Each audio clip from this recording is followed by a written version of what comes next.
Hello everyone, I'm Phil Polstra and I'm going to be your instructor in this nice online class we decided to do for Instrument Ground School. So what are we doing? We are basically going through Rod Machado's book, his Instrument Pilot's Handbook, and you can look for a link for that if you don't already have it.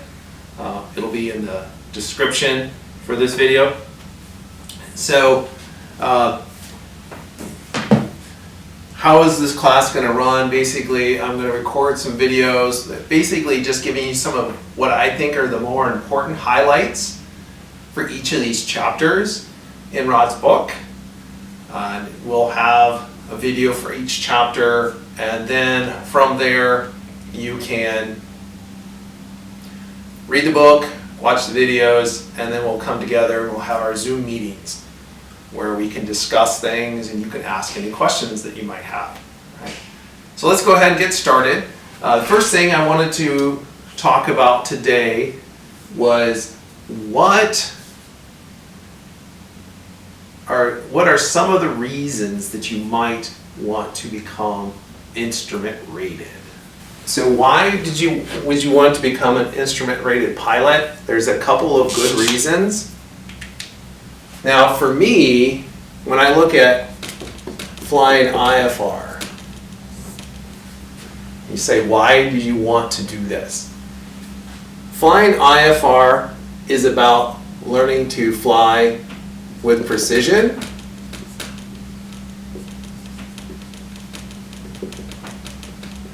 if you look at the test standards for instrument ratings, the tolerances are much tighter than they were back for your private pilot rating. Also, it helps you to learn the ATC system. In many ways, it's easier to fly IFR because people always tell you what to do. And that's a nice thing. Sometimes, I guess it is. Someone's going to hold your hand, tells you what frequency to use next, and all of that. Other reasons why you might want to become an instrument pilot is it will make you safer. You might say, well, how's that? What if I only fly on good weather days? If you look at a book, there's a book called The Killing Zone. It's made by Dr. Craig. And he does a nice statistical analysis of accidents. And he will show you that if you look at two pilots with the exact same amount of flight hours, and one of them has an instrument rating, the other one doesn't, the non-instrument rated pilot is 3 times more likely to have an accident. So, and that's not even considering the fact that instrument rated pilots are flying in worse weather on average than VFR only pilots. So, for me, these are some really good reasons why you might want to get an instrument rating. Okay, so now you decided that you want to get an instrument rating. What does it take? And that's a good question. So in order to get your instrument rating, first of all, like your private pilot, there's going to be a knowledge test. So what are the requirements?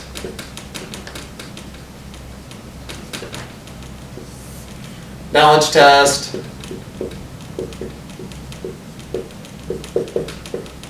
Which is 60 questions. You get 2.5 hours in order to take that test. You also need 50 hours of cross-country time as PIC, as pilot in command. So one of the big recommendations I give people, as soon as you get your private pilot license, go out and have a little bit of fun. Go fly your friends, and as much as you can, try to make every flight a cross-country. Now, I realize it's not always possible. Sometimes you go out and the weather's a little bit, and you're like, okay, maybe I can't do that. But where you can do it, go ahead and try to make this cross-country. whenever you fly with your friends.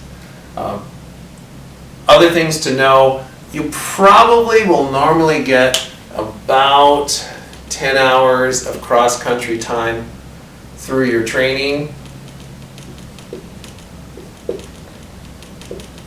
Now, normally when people come to me and they say they want to get their instrument rating, I will say, okay, what cross-country time do you have now? And I would normally like to see somebody with about 30 hours of cross-country PIC time. If you don't have that much, it's something I can work with them on, but it's probably better for you if every single flight that you do for your instrument training is not a cross-country. I mean, some of them have to be, but not all of them. Okay, some other requirements. You need 40 hours of instrument time. That's the minimum.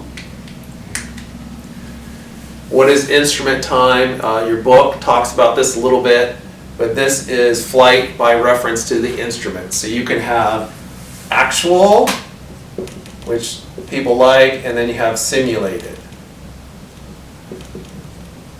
which is all that you've had up till now if you're a private pilot and you've not done any instrument training.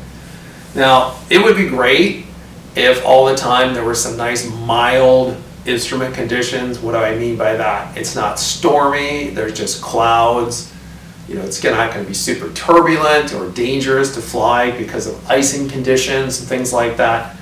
It would be great if everywhere in the world we had those kinds of conditions out there and we could just get all of our training in actual. But it's not practical, depending on where you live, especially in the time of year. So, we wanted to get simulated instrument time. Now, of these 40 hours, at least 15 hours with a CFII, Certificated Flight Instructor Instrument. So how can I get my 40 hours?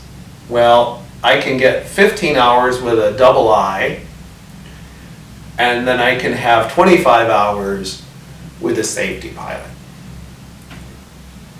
That is possible and legal. Things you should know, however, there is, other things that come into play here. Right? So we'll get into some of these a little bit later, but so I could do 15 hours with II. I could do the rest of my time with an instructor. The national average is approximately 55 hours in order to get your instrument rating. Now, just like your private pilot, things like training frequency will make a big deal. Rod recommends 2 or 3 times a week. I would recommend the same, if you can do it. Just like your private, it's a journey, so it's not all about, can I get this done in a really short period of time? Sometimes you might have to stretch it out, but if you stretch it out too much, you're going to end up frustrating yourself.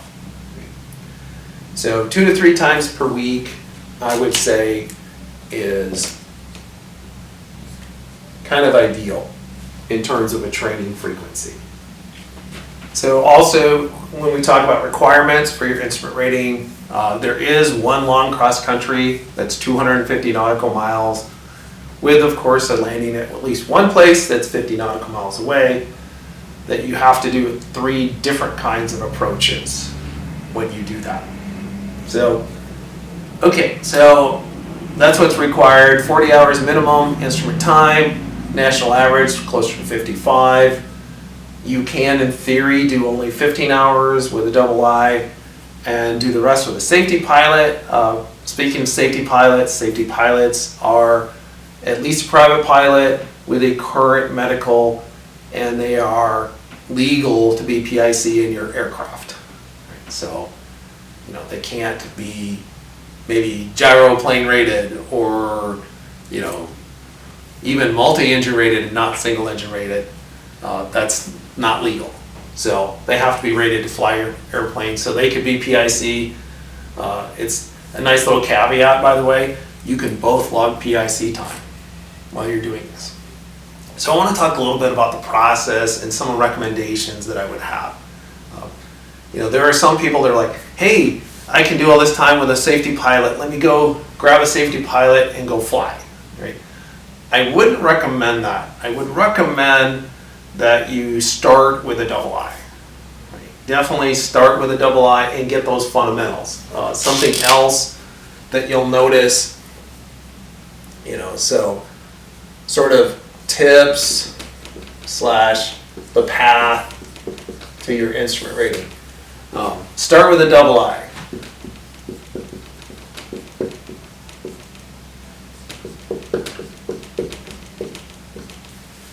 Even if you know somebody that's a good instrument pilot, they might not be the best instrument instructor. Right? So I would say start your training with double I. Don't be discouraged.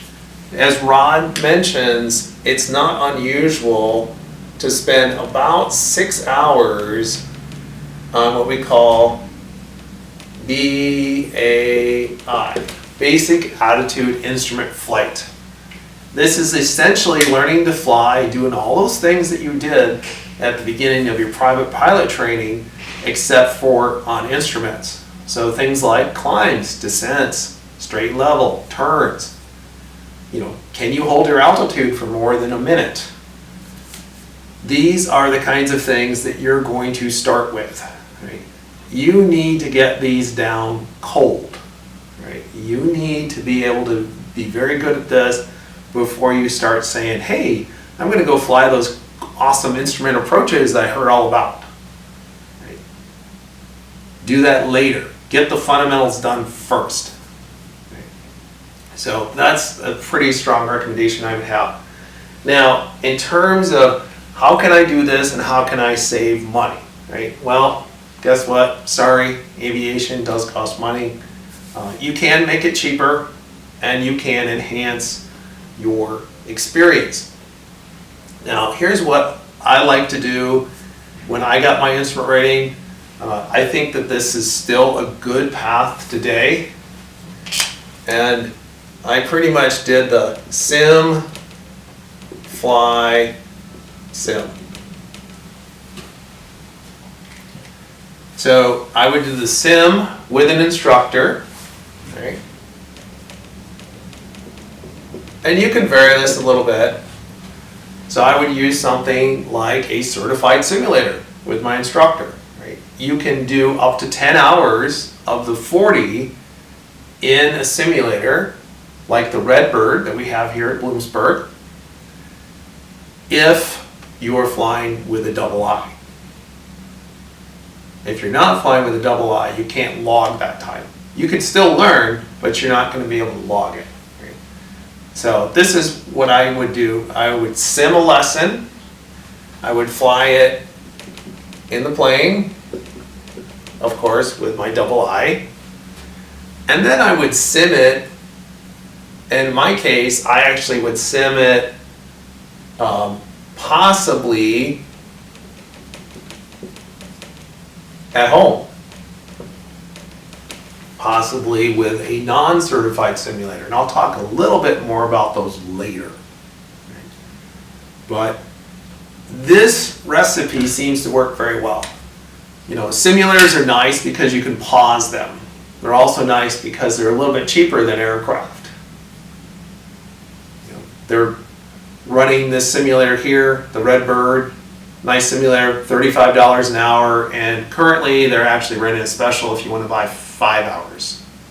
I don't know how long they'll run that, but right now they're doing 5 hours for $150. Really good deal. I'd recommend it to anyone, especially if you're thinking about getting an instrument rating. Okay.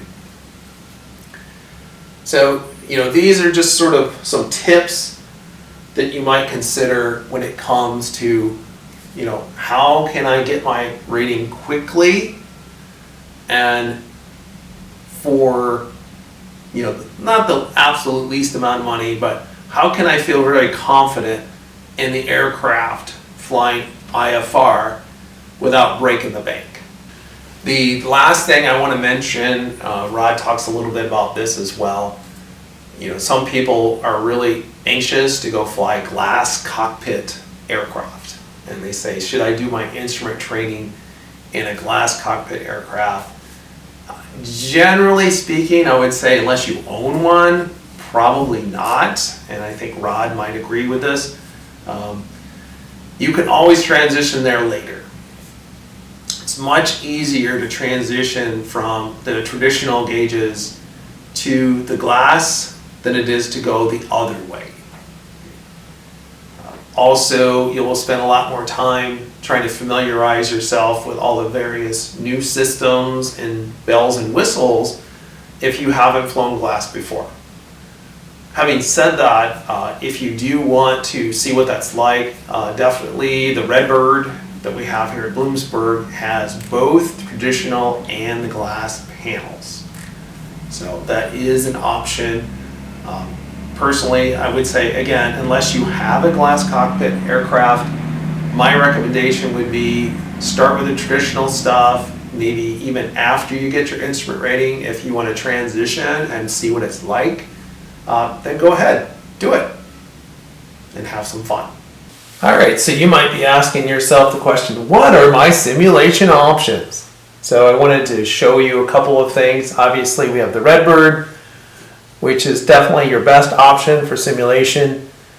It allows you to actually log time in it. Believe it or not, this guy here in front of me also allows you to log time. This is an old school ATC 510 flight simulator. So you can log 10 hours in this, and also you can log times in this device toward your commercial license, just like you could in the Redbird. Obviously, this is not quite as nice. If I go ahead and turn this guy on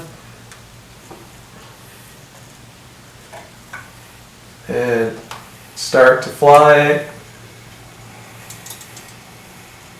you'll see I have my basic 6-pack here. My altitude is going up, and I can see that I'm slightly above the horizon. Looks like I am turning a little bit to the left. Let me go ahead and adjust with some runner. And what is a simulator like this good for? Honestly, not the best thing in the world to use. It can help you with working on things like your scan. And most likely this will be available to you, especially if you're in the flying club at the airport. If you want to just work on your basic attitude instrument flights and a little bit of scanning and such. So let me see if I can level off here a little bit.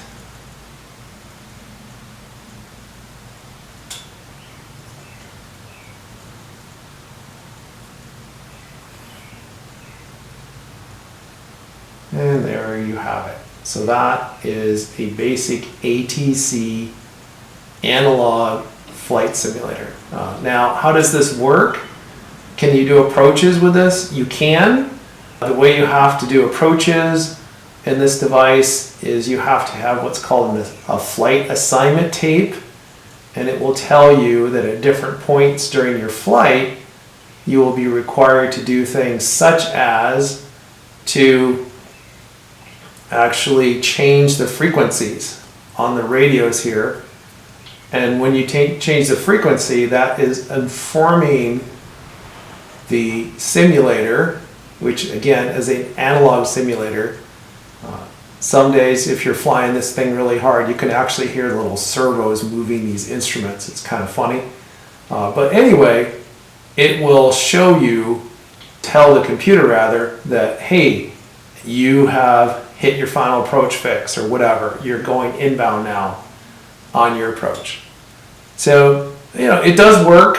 There used to be a lot of people that did these quickie 2-week instrument ratings where they would actually have a guy come out to your house with one of these devices. and you would fly with them during the day and you could practice at night. And that was a big part of the way that you could get your instrument rating in 2 weeks.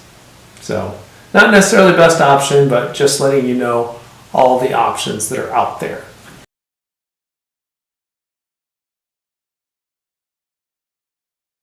All right, so you might ask, what are some of my other simulation options?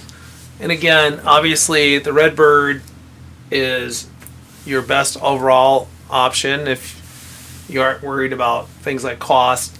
As I said, one thing I like to do was when I was doing my instrument rating, I would start by doing a sim session on a certified simulator, which is one of those archaic analog sims that I showed you previously.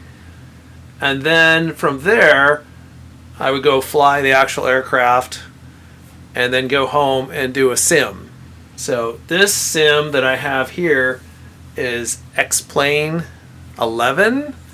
It's available somewhat affordably. I like X-Plane. It's a much better simulator than, say, like Microsoft's Flight Simulator for many reasons. One of which is that it actually runs everywhere. So I'm running it here on Linux.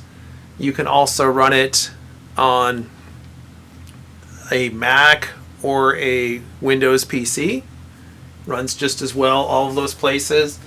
And in this case, I actually went out and I bought a Logitech yoke and throttle quadrant and some rudder pedals.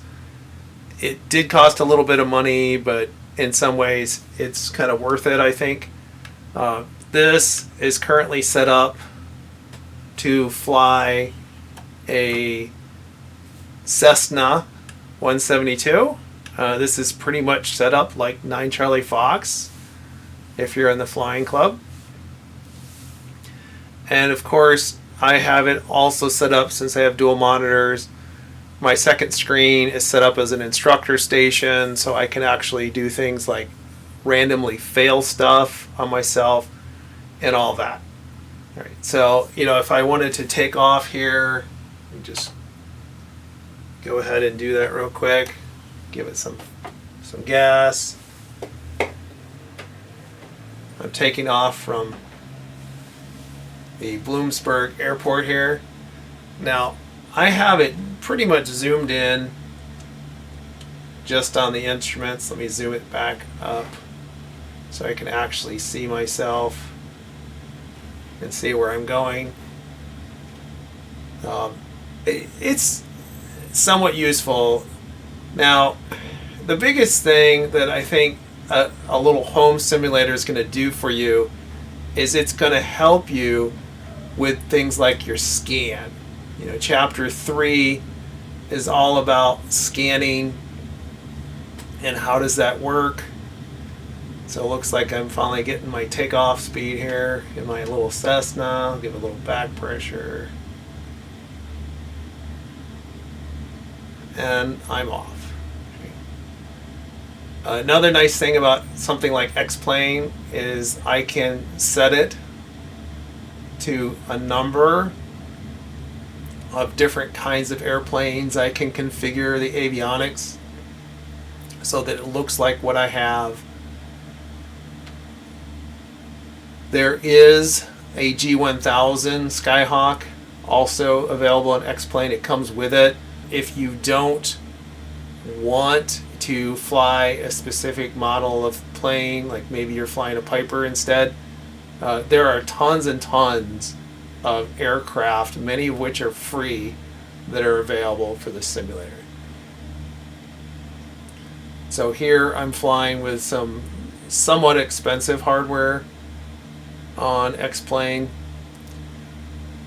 You could go cheaper. Right, so I'm just going to go ahead and pause my sim here and say you could always go for something cheaper like this. Right up here on my shelf. This is just a basic Microsoft force feedback yoke. And it works. I mean, if you're just trying to get the scan down, then something like this could be helpful. Obviously, the closer it is to the actual aircraft you're going to fly, the better off you're going to be.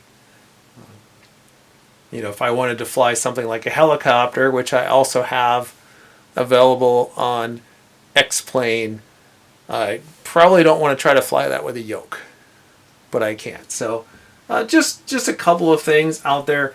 Now, you may have a hard time finding this particular product, but there is a really old program, and this was made by ASA.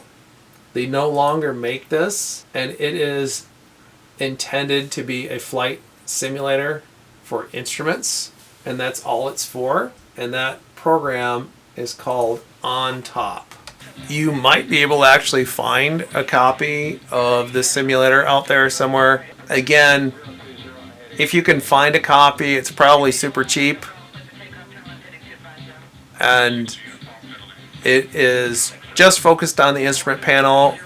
You can change the display on X-Plane so that it's pretty much just looking at the panel and not really even able to look outside. That's OnTop. So that's just another option. Again, you probably have a hard time finding it. If you already had something like Microsoft Flight Simulator, could you use that? Yeah, maybe. It's just, you know, again, you have to realize what you're getting. You know, you're essentially getting the ability to work on your scan and maybe walk through the process a couple of times of doing an approach when you get to that stage. So it is what it is. It's a cheaper way to try to practice at home, maybe by yourself.